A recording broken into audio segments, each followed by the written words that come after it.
Olá a todas, olá a todos. Meu nome é Marcos Salles, professor do Departamento de Relações Internacionais da Universidade Federal de São Paulo. E bem-vindos a mais uma videoaula, dessa vez abordando o tema de Bretton Woods e a formação histórica do multilateralismo econômico. O objetivo dessa videoaula de hoje é ajudar vocês na leitura orientada e na leitura dirigida do material didático que foi disponibilizado no Google Classroom para o tópico de hoje.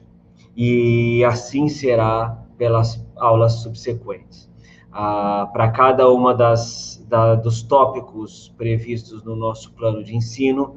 vai haver a leitura de bibliografia, de livros ou artigos, vai haver a leitura de algum tratado ou de alguma entrevista, e vocês receberão sempre, naquela semana daquele encontro, um roteiro de leitura dirigida, junto com vídeo explicativo, que é esse que vocês estão assistindo nesse momento. Então, para a aula desse tópico sobre formação histórica do multilateralismo econômico, foram indicadas duas leituras, um livro chamado Instituições de Bretton Woods, Desenvolvimento e Implicações para o Brasil, de autoria de Carlos Márcio Cozende, publicado pela FUNAG em 2013, e de outro, uma entrevista publicada recentemente, em outubro desse ano, de 2020, titulada Um Novo Momento de Bretton Woods. A entrevista dada pela diretora executiva do FMI, Kristalina Georgieva, no qual ela busca encontrar semelhanças em relação ao desafio de construção do consenso de Bretton Woods com o desafio de enfrentar um novo consenso para o período de combate à pandemia da Covid-19. Então, o que a gente vai fazer ao longo desse vídeo explicativo é repassar o arquivo que está disponível para vocês no Google Classroom, que se chama Leitura Dirigida, no qual eu identifiquei nesse arquivo uma série de perguntas que destacam as principais reflexões e os principais pontos a serem detectados na leitura tanto do livro quanto na leitura da entrevista. E é isso que eu vou repassar com vocês nesse vídeo, para tentar guiar, por meio dessa videoaula, a leitura e as reflexões inerentes a esses dois materiais didáticos que apoiam esse tópico da aula de hoje. Bom, basicamente, o desenvolvimento desse tópico está estruturado ao redor desse livro, que é um livro que faz um sobrevoo histórico interessante para a gente aprofundar num nível razoável como funcionou o processo de formação histórica do sistema multilateral econômico, desde as suas origens, em 1944, com a aprovação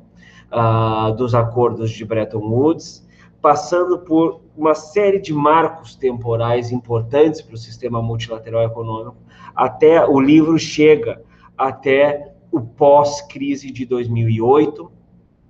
e por isso mesmo a gente depois complementou com a entrevista dada recentemente pela diretora executiva do FMI, analisando os desafios do sistema multilateral econômico em tempos de pandemia da Covid-19. E quais são esses grandes momentos históricos analisados no livro? A gente tem, num primeiro momento, a análise do contexto histórico do pós-guerra, que depois, em razão de sua complexidade, merece 2 capítulos de análise nesse livro, capítulo 2 e 3, que abordam a construção do consenso na formação do multilateralismo econômico durante o pós-guerra. Um segundo momento analisado nesse livro é a criação, de fato, da governança institucional do multilateralismo econômico. Aprovado os acordos de Bretton Woods, como se criam as instituições, como se consolidam os órgãos tomadores de decisões e de reuniões periódicas compostas pelos Estados-membros desses órgãos econômicos internacionais. E isso foi sofrendo adaptações e mudanças institucionais ao longo do tempo, que está muito bem apresentado nesse livro, nesse capítulo 4 do livro. Também, a partir dos anos 50, e mais para o final dos anos 50 e início dos anos 60, o livro começa a dar muita ênfase, merecidamente, dos anos 60 aos anos 80, ele analisa nos capítulos 6 e 8 o grande impacto causado pela emergência do terceiro mundo e de afirmação dos países em desenvolvimento dentro do sistema internacional, das relações internacionais. E isso não poderia ser diferente de acontecer dentro do sistema econômico internacional. Então, a participação, o processo de descolonização do final dos anos 50 e anos 60, que fez surgir todo um novo conjunto de estados soberanos nas relações internacionais, e quando eles começaram a aderir ao sistema econômico internacional, a fazer parte e aderir ao FMI e ao Banco Mundial, eles começam a reivindicar uma modificação desses sistemas, desse grande sistema de Bretton Woods, para endereçar os problemas inerentes aos países recém-descolonizados e recém-independentizados e que recém começam a fazer parte do sistema internacional de Estados. E também uma ênfase como esses países recém-ingressados no sistema internacional vão, ao longo dos anos 80, passar por uma grande crise de dívida externa, que abala, final dos anos 70 e início dos anos 80, não só a realidade interna, duríssima, desses países em desenvolvimento, mas vai abalar todos os pilares do sistema econômico internacional. Então, isso são duas partes da história da segunda metade do século XX que são muito bem contadas nesse livro, a partir da perspectiva do sistema econômico internacional e de como esse sistema, primeiro momento, se molda e se adapta para acolher e receber esse novo conjunto de atores internacionais, que são os países em desenvolvimento, e depois como a crise da dívida externa que vão sofrer esses países no final dos anos 70 e início dos anos 80, vai tentar ser dirigida e resgatada pelos órgãos econômicos internacionais e, consequentemente, essa crise vai repercutir também dentro do seio dessas organizações econômicas internacionais. Um novo capítulo do livro, o capítulo 9, endereça a discussão da década de 90, que aí é a década conhecida como a década da globalização, a década onde a gente vai perceber uma espécie de consenso ao redor das bonanças do capitalismo global. É o período onde existe o fim da União Soviética, a dissolução da União Soviética, e isso vai ter uma série de repercussões para o sistema econômico internacional e para o FMI e o Banco Mundial propriamente dito. No capítulo seguinte, capítulo 11, também é um capítulo que eu destaquei aqui para a nossa leitura e para o nosso debate referente ao tema da aula de hoje, que é o capítulo sobre a crise de 2008, onde o autor destaca que a crise de 2008 trouxe o sistema de Bretton Woods de volta à tona nas suas funções de bombeiro, nas palavras do autor. E depois de 40 anos, voltou a socorrer países desenvolvidos. Então, a gente vai perceber que o sistema econômico internacional e o sistema multilateral econômico é construído no final dos anos 40 para alavancar e solidificar o mundo pós-guerra, e aí a gente está falando basicamente de Estados Unidos e União Europeia, na época Europa, mas são dois grandes atores, o continente europeu e os Estados Unidos, que precisam regulamentar o processo e de inserção no sistema econômico internacional,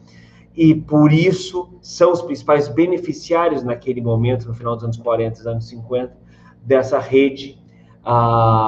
de instrumentos legais e de financiamento internacional e de finanças econômicas internacionais previstas ao final dos acordos de Bretton Woods. Só em 2008 a gente vai ver novamente o sistema financeiro e o sistema monetário internacional se orientarem para tentar socorrer países desenvolvidos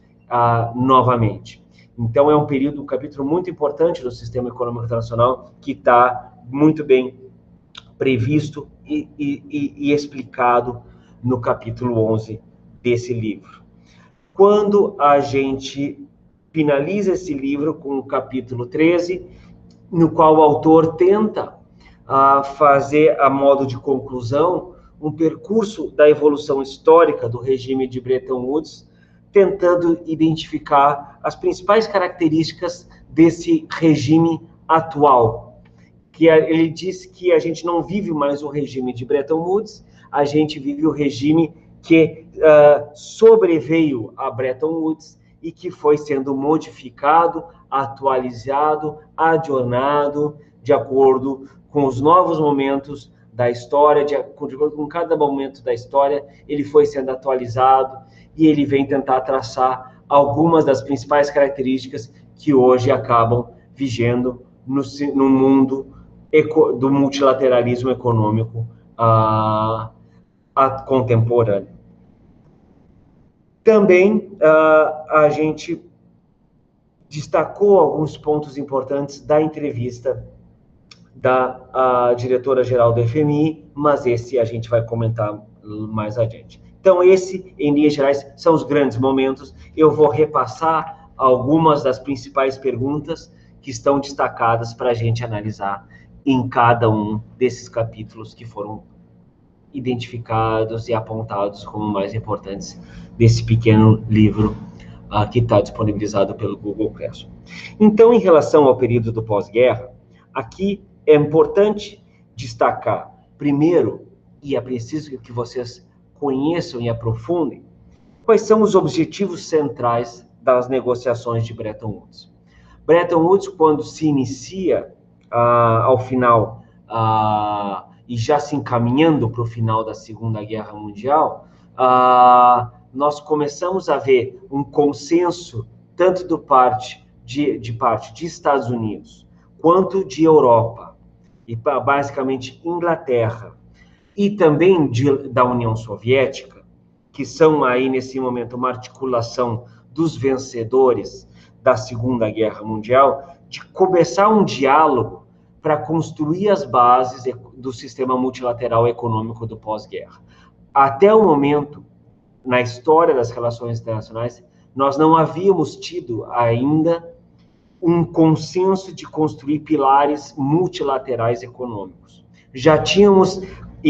visto, nos anos 20, uma tendência a tentar um multilateralismo político, a criação da Liga das Nações e de tentar uma concertação da paz e segurança internacional, já havia tido um experimento prévio à Segunda Guerra Mundial, que foi a tentativa da Liga das Nações. No viés do multilateralismo econômico, isso ainda não havia acontecido, e a gente vê isso acontecer no pós-Segunda Guerra Mundial. Então, é importante endereçar a leitura desses primeiros capítulos do livro para tentar encontrar o que se buscava nessas negociações de Bretton Woods. Tá? Então, isso é um ponto, uma pergunta que está destacada aqui para vocês, e aponte os dois objetivos centrais das negociações de Bretton Woods. Isso é fundamental vocês conseguirem responder para ter clareza de o significado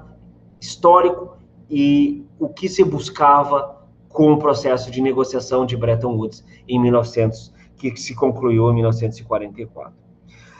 Um segundo elemento daí que é decorrente dessa primeira pergunta e é tão importante quanto ela é qual é o rol desempenhado pela União Soviética ao longo dessas negociações. Por um lado, havia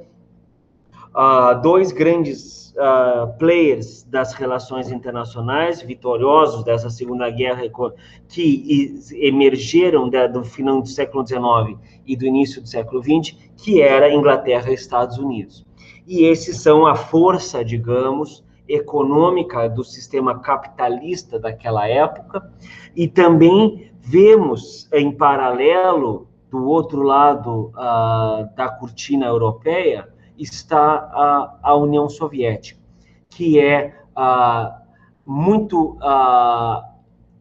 destacada do ponto de vista da sua pujança econômica, da sua capacidade de organização estatal,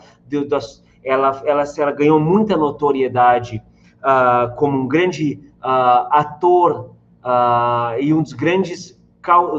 vitoriosos, uma das grandes causas da vitória do Ocidente e na Segunda Guerra Mundial foi esse grande apoio, o grande poderio econômico, militar, estratégico que a União Soviética teve para vencer a Alemanha e a Itália na Segunda Guerra Mundial. Então, não tinha como deixar de fora, havia uma certa inveja de parte dos Estados Unidos e de Inglaterra sobre esse modelo de organização econômica e política que a União Soviética tinha criado nos seus 20 anos, desde a Revolução Russa de 19 até a Segunda Guerra Mundial, em um espaço de 20 anos, 25 anos, se constrói um grande poderio econômico e político, e de reservas econômicas e de ouro, de minerais, que era um espaço econômico que não podia ser deixado de fora no consenso do multilateralismo econômico. Então, ela é um ator muito importante, por isso tem uma pergunta importante para vocês responderem aqui, que diz especificamente qual o rol desempenhado pela União Soviética, qual o papel desempenhado pela União Soviética nessas negociações. Então, é uma reflexão que eu deixo para vocês lerem e buscarem, entenderem de forma muito presente que rol ela desempenhou e por que, no final das contas, ela é contemplada nesse processo, nesse negociador, mas no final das contas, porque ela decide, ao final, não aderir e não assinar os acordos que ela participou tão entusiastamente ao longo dos 2 anos, quase 3 anos que levou a costura dos acordos de Bretton Woods. E, por fim, uma pergunta para a gente entender desde a nossa perspectiva de Brasil, ator das relações internacionais e negociador das relações econômicas internacionais, qual foi o papel do Brasil? O Brasil participou dessas negociações, qual foi o papel do Brasil nesse processo negociador? Ele teve um rol secundário, ele teve um rol mais ativo? Pergunto isso para vocês buscarem essa informação e tentarem entender que papel desempenhou o Brasil nesse processo negociador dos acordos de Bretton Woods. Tá? Então, são as 3 perguntas que balizam uma compreensão um pouco mais ampla de como funcionou o momento histórico de negociação dos acordos de Bretton Woods. Tá bom? O resultado desses acordos de Bretton Woods são analisados no capítulo 4, que se chama Sistema de Governança do FMI, do Banco Mundial. Esse capítulo a gente não analisou tanto e não aprofundou tanto, porque a gente vai dar destaque específico para uma aula específica sobre Fundo Monetário Internacional, que é a nossa próxima aula, depois a aula seguinte, que é uma específica sobre o Grupo Banco Mundial. Então, esse capítulo, a gente não buscou destacar tanto ele nessa análise histórica que é o foco da aula de hoje, mas é importante na revisão dessa literatura que foi apresentada a vocês, tentarem destacar desse capítulo 4 duas perguntas mais simples. Quais os principais órgãos decisórios criados por ambas organizações multilaterais econômicas, ou seja, como que elas foram desenhadas, e quais as principais semelhanças e diferenças entre ambas. É uma informação para vocês terem de forma muito superficial, mas para já poder entrar nas aulas que vêm com alguma informação já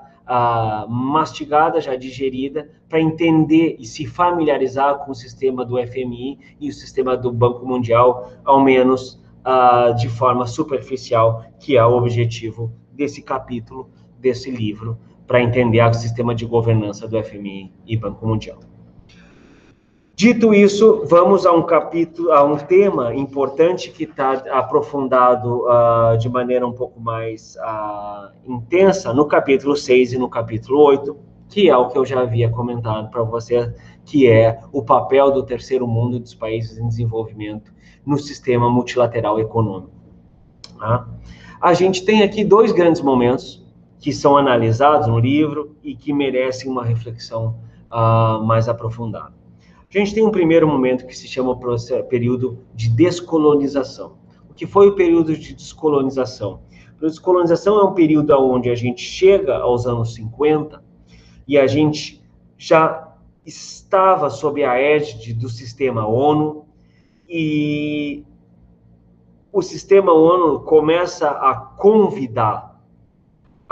os países a uma reflexão sobre o princípio da não intervenção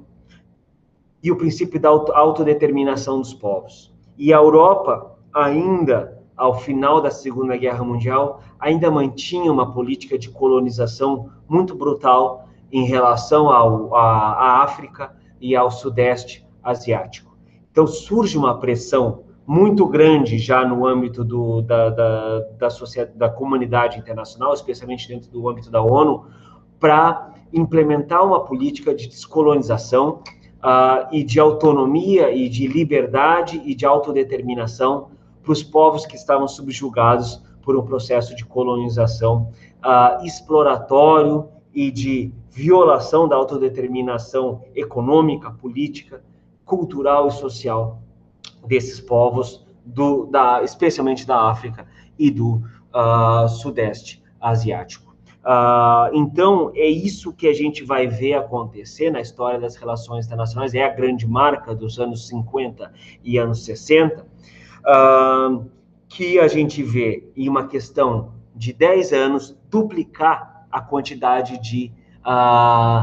estados soberanos nas relações internacionais. O próprio sistema de Bretton Woods, que ao final da conferência de Bretton Woods em 44, tem ao redor de 30 estados signatários e passa logo em seguida para 40, ao final dos anos 60, a gente já tem mais de 100 estados. Então, em 10 anos, a gente duplica para quase triplica o número de estados membros da comunidade internacional. E isso é, em grande parte, decorrente do processo de independência e autonomia dos povos africanos e dos povos do Sudeste Asiático, que acabam se conformando em formatos de estados soberanos e independentes nas relações internacionais. E ao aderir ao sistema econômico internacional, ao fazer parte do FMI e do Banco Mundial, esses estados entram pautando uma realidade totalmente nova, que não era a realidade dos Estados Unidos, não era a realidade da Europa, não era a realidade dos países asiáticos mais tradicionais e mais ricos daquele momento. A gente começa a ouvir dentro dos grandes fóruns econômicos internacionais os reclamos e as reclamações e os argumentos de países recém-independentes, mas que foram subjugados economicamente por centenas de anos e já estavam explorados em matéria de riquezas econômicas, todos os recursos minerais e recursos de matérias-primas haviam sido esgotados e expropriados desses países, e eles agora passavam a ter uma certa autonomia política, mas uma falta de base, de estrutura econômica para essa inserção e para essa construção de Estado soberano, sem um capital econômico próprio que era necessário para passar a ser um Estado soberano que jogasse de igual para igual no cenário econômico internacional. E é isso que se pretende argumentar, que é esse a grande pauta do terceiro mundo, quando o terceiro mundo passa a ter assento nas reuniões da ONU, nas reuniões do FMI e nas reuniões do Banco Mundial. Então,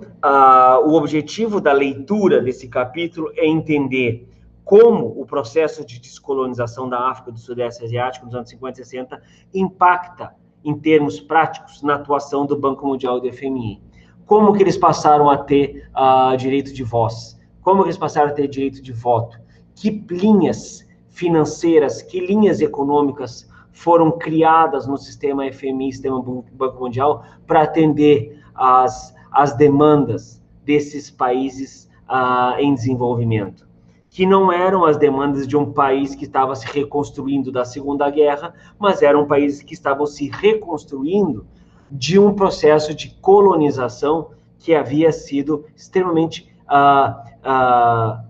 exploratório e confiscatório do ponto de vista das suas riquezas econômicas e dos seus recursos naturais. Então, a gente passa a entender, a partir disso, uma postura de autoafirmação do terceiro mundo, dos países em desenvolvimento, e de tentar reivindicar políticas econômicas internacionais que beneficiassem as peculiaridades dos países em desenvolvimento. Então, o capítulo 6 dá um panorama para vocês entenderem quais foram as grandes modificações que o sistema econômico internacional passou para contemplar as particularidades dos países em desenvolvimento. Tá?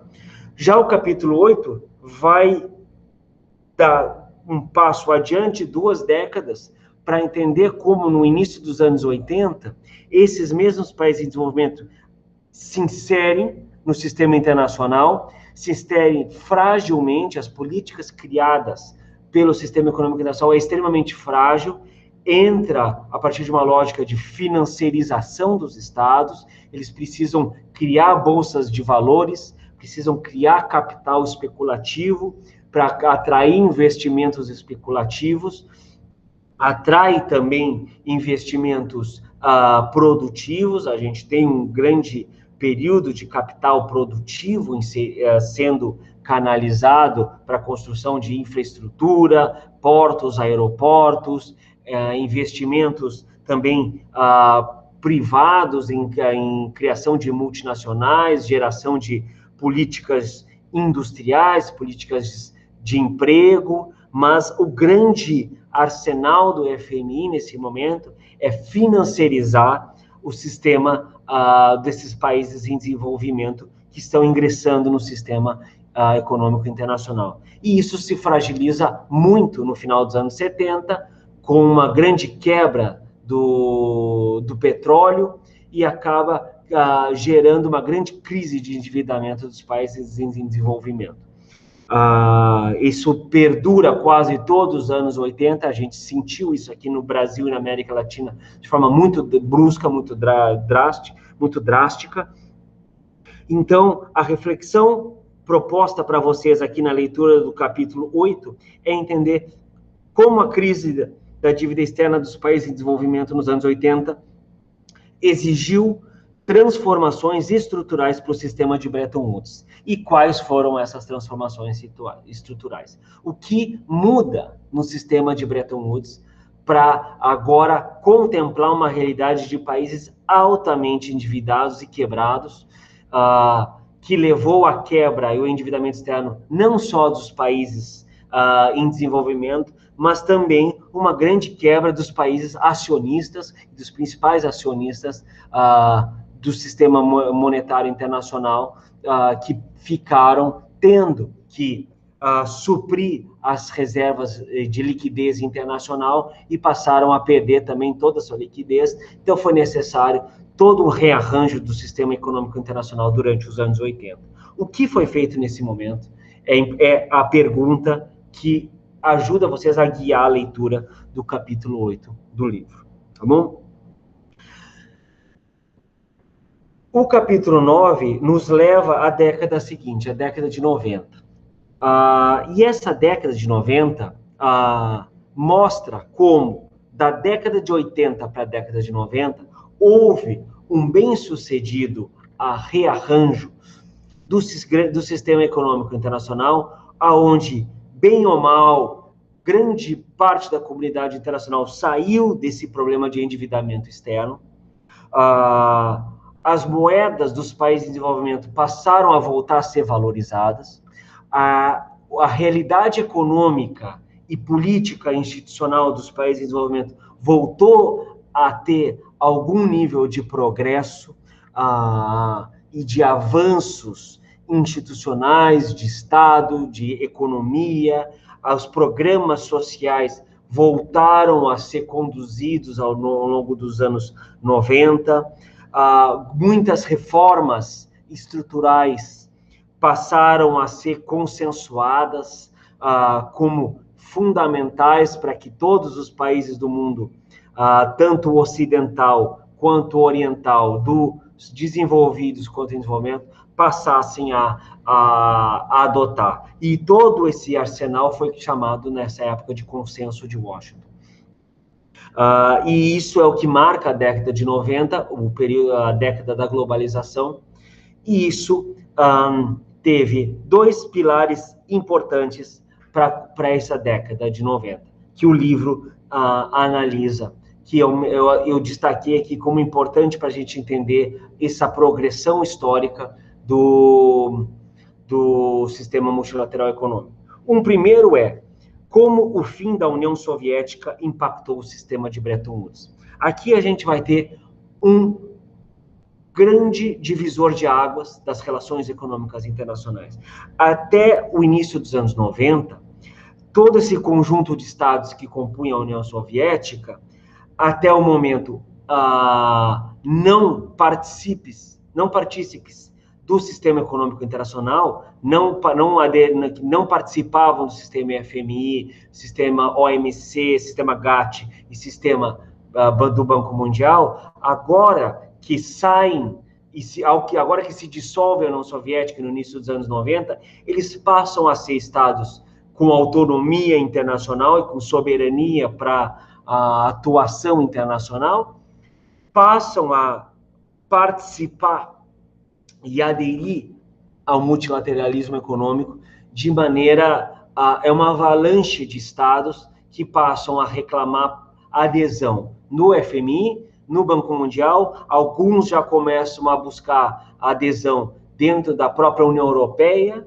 que começa uma discussão interna na Europa sobre os limites orientais da Europa, e a gente começa a ver países da ex-União Soviética começam a querer participar como leste europeu. Então, a Europa começa a se ressignificar não só como Europa Ocidental, mas também uma Europa que vai abarcar também o leste europeu. Então, uma nova leva de estados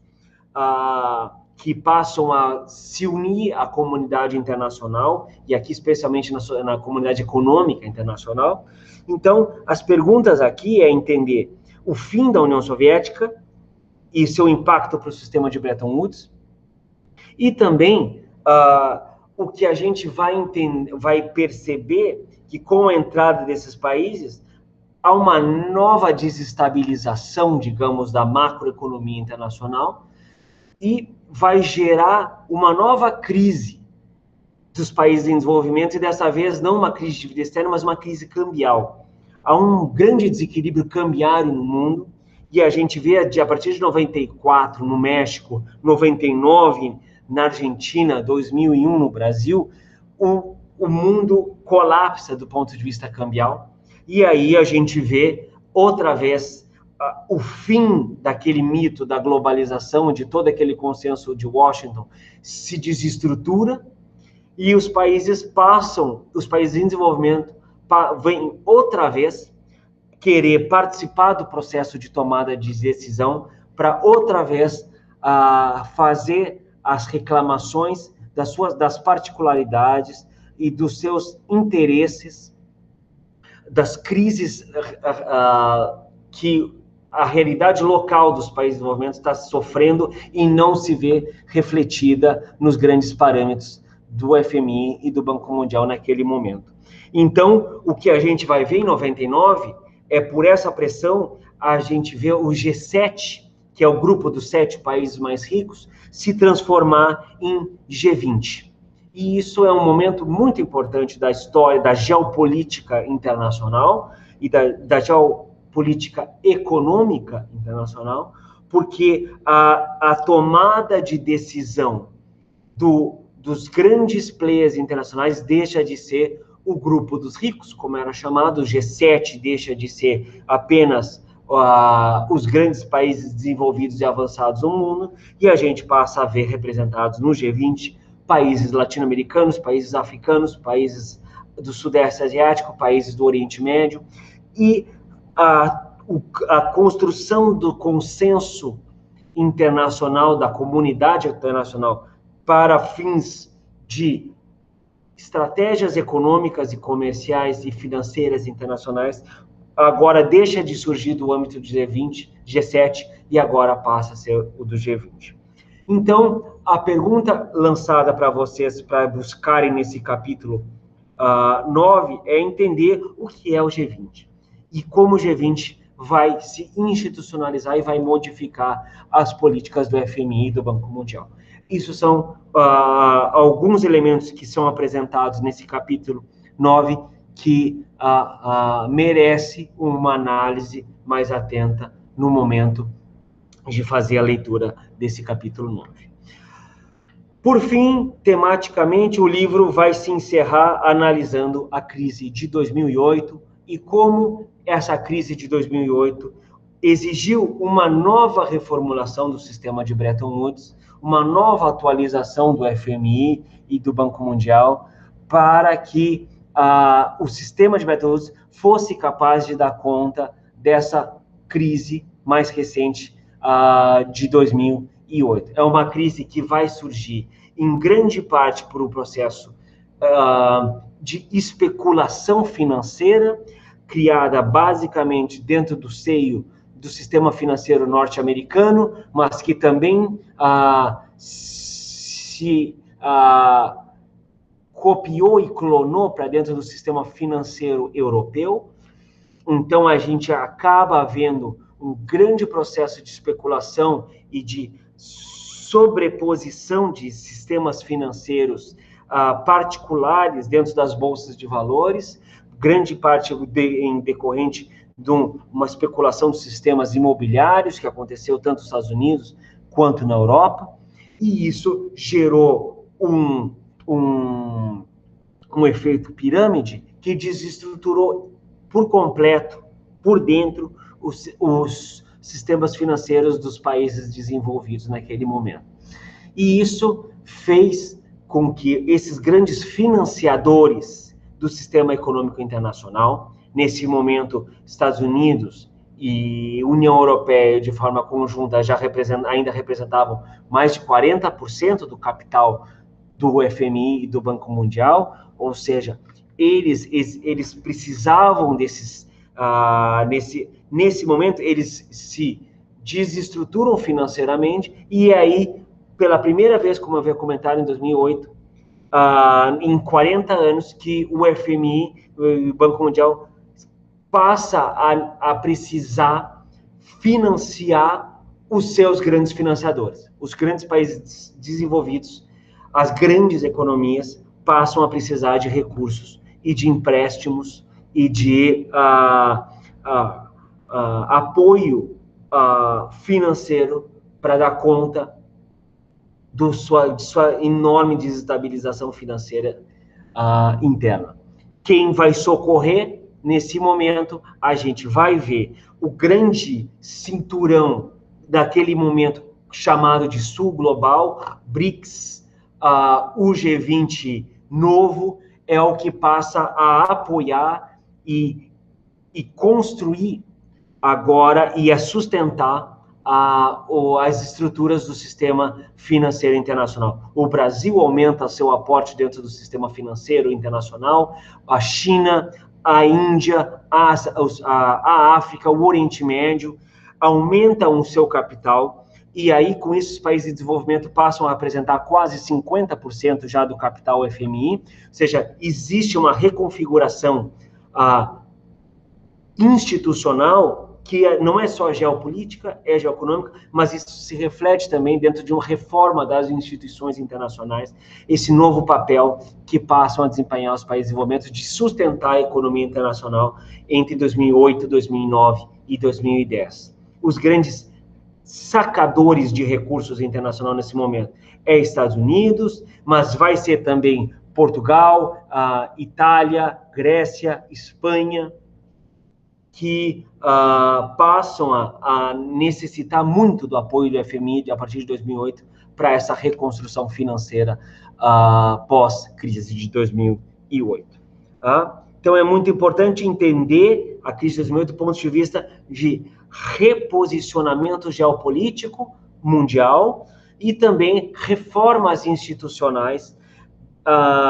em termos de capital e de sistema de votação e de sistema de votos e sistema de tomada de decisão dentro do FMI e do Banco Mundial. Essa informação está detalhada no capítulo 11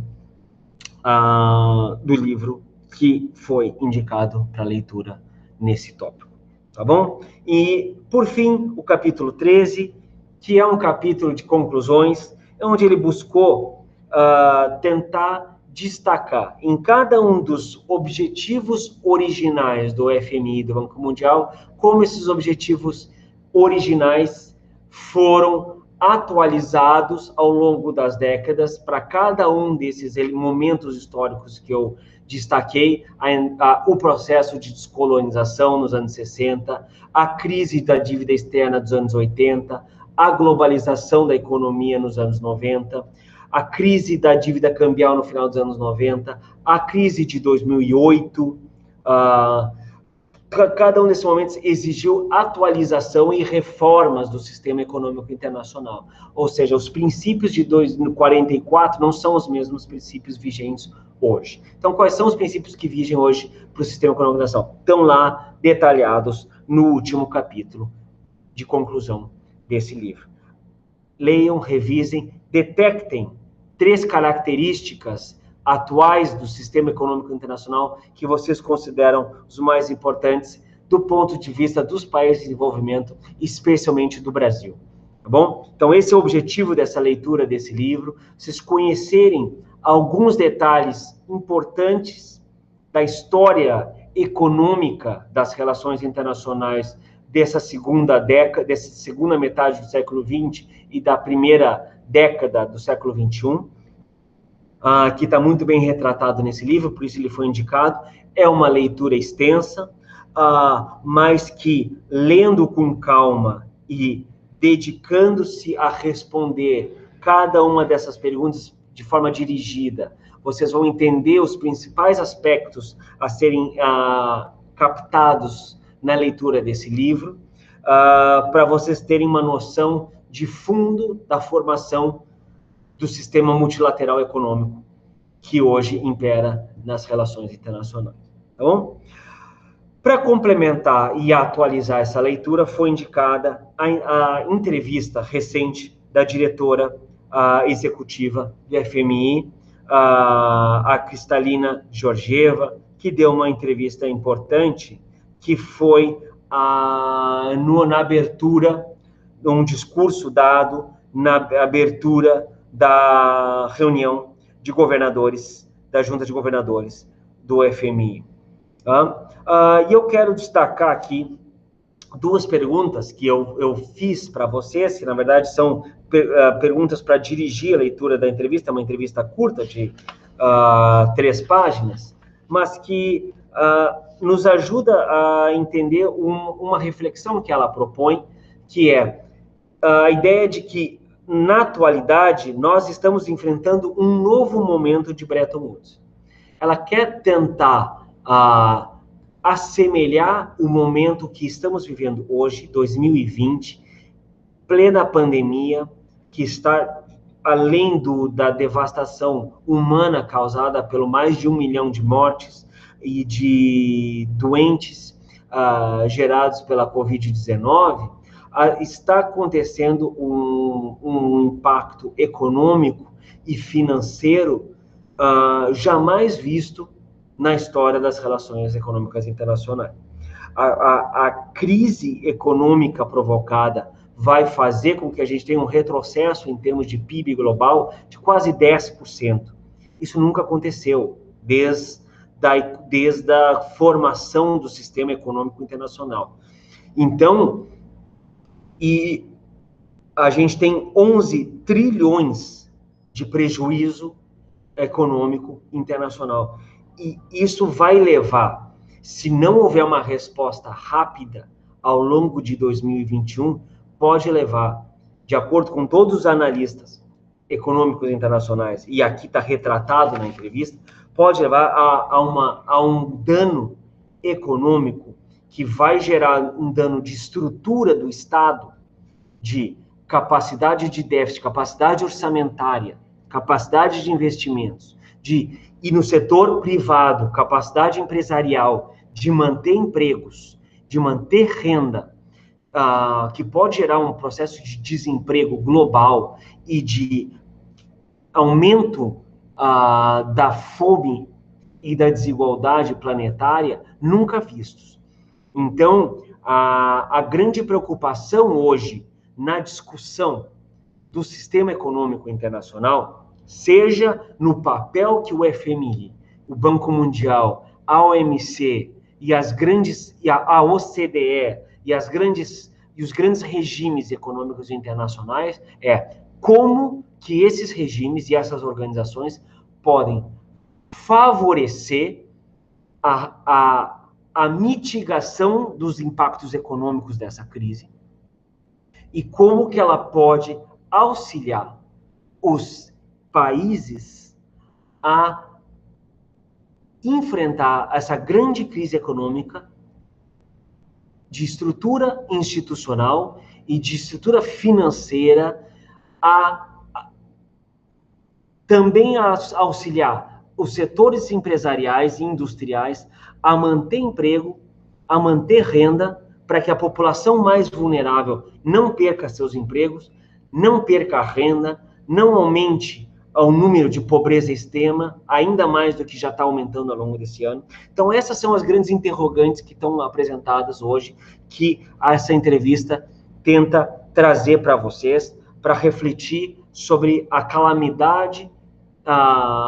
também econômica internacional que estamos enfrentando ao longo desse processo de pandemia.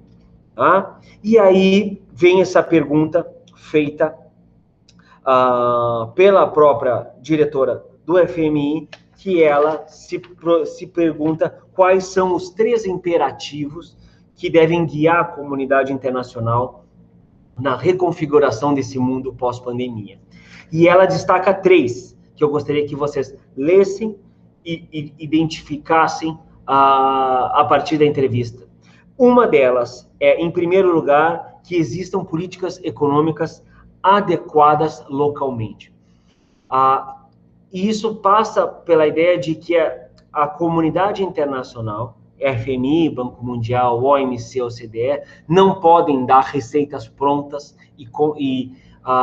que sirvam da mesma maneira para todos os países do mundo. É necessário fazer políticas locais, que atendam e que se adaptem às necessidades específicas de cada país. Ou seja, não repetir a lógica de consensos, igual ao consenso de Washington. A saída dessa crise vai depender país a país, projeto a projeto, crise a crise, cada uma das suas peculiaridades e dos seus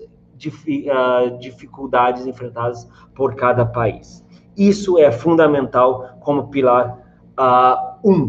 pilar econômico do enfrentamento dessa grande crise econômica global gerada pela pandemia. Passo 2. Políticas devem beneficiar as pessoas. Esse é o segundo imperativo. O grande foco tem que ser proteger comunidades vulneráveis, aumentar o capital humano, aumentar a atenção à saúde, fortalecer sistemas de educação e capacitação, promover igualdade de gênero, jovens com acesso à economia digital. São alguns paradigmas que ela lança em termos de orientação das grandes políticas de Estado. Como trabalhar a inclusão de pessoas vulneráveis, manutenção das rendas mínimas, da renda mínima básica universal, inclusão de povos vulneráveis, de igualdade de gênero, de reforço das políticas de educação e de capacitação tecnológica e,